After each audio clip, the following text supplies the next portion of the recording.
Hello, hello! So, this is one of those winter chores that I've been talking about getting done. I actually brought these gloves to NAHBE, hoping that I could find some sort of glove cleaner. So, if there's any vendors out there that went to NAHBE but didn't have any glove cleaners, because I could not find a single vendor selling anything remotely close to glove cleaners.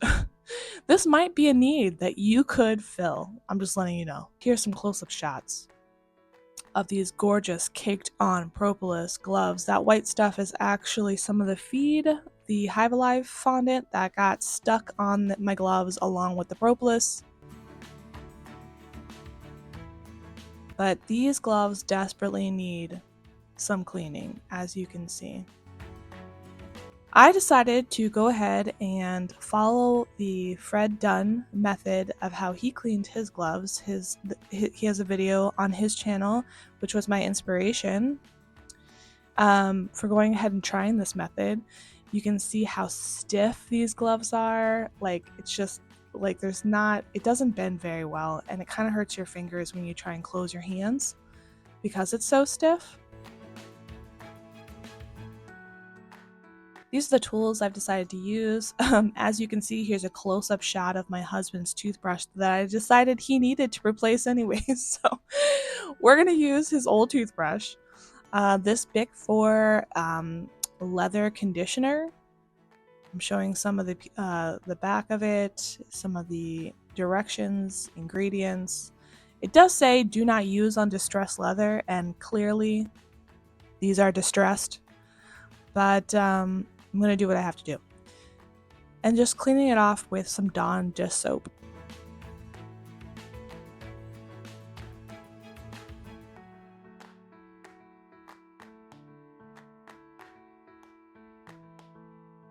Alright, so let's get started. I'm just going to go ahead and clean it off with Dawn and really scrub it with the toothbrush. I'm trying to get all the chunky pieces off. It took me about 25 to 30 minutes to really thoroughly clean these gloves.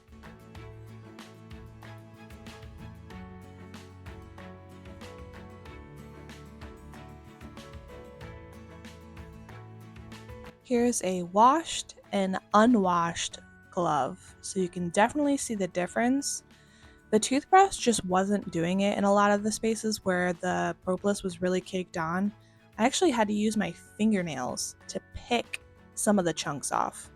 I did the best I could, guys.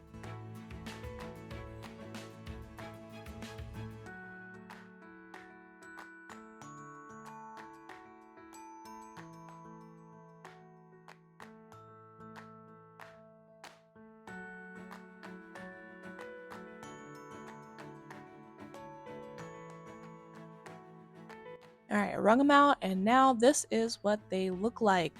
Fully washed, but still wet. So I went ahead and put them in my laundry room, and I stuck them in the laundry sink tub and shoved a couple of pieces of wood up the bottom of them so that they would stay upright and sort of drip down. Yes, wash your dirty hands. Or in this case, wash your dirty propolis gloves. This was after 3 days of drying, and listen to actually how hard these gloves are.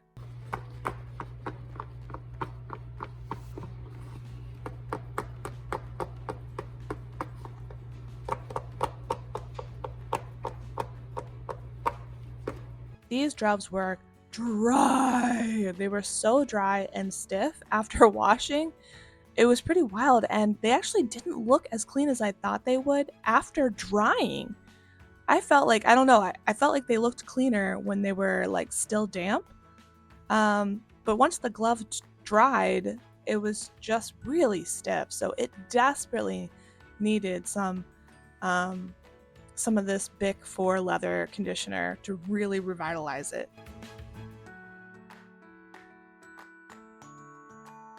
So I just worked in the leather conditioner, and I spent about 20 minutes conditioning the gloves with lots and lots of solution. It does actually soak in really, really well. I was actually impressed with how much conditioner I actually used on it and how well it actually like soaked into the gloves. My fingers now are very flexible. Um, Spirit hands, thumbs up. So this is after cleaning.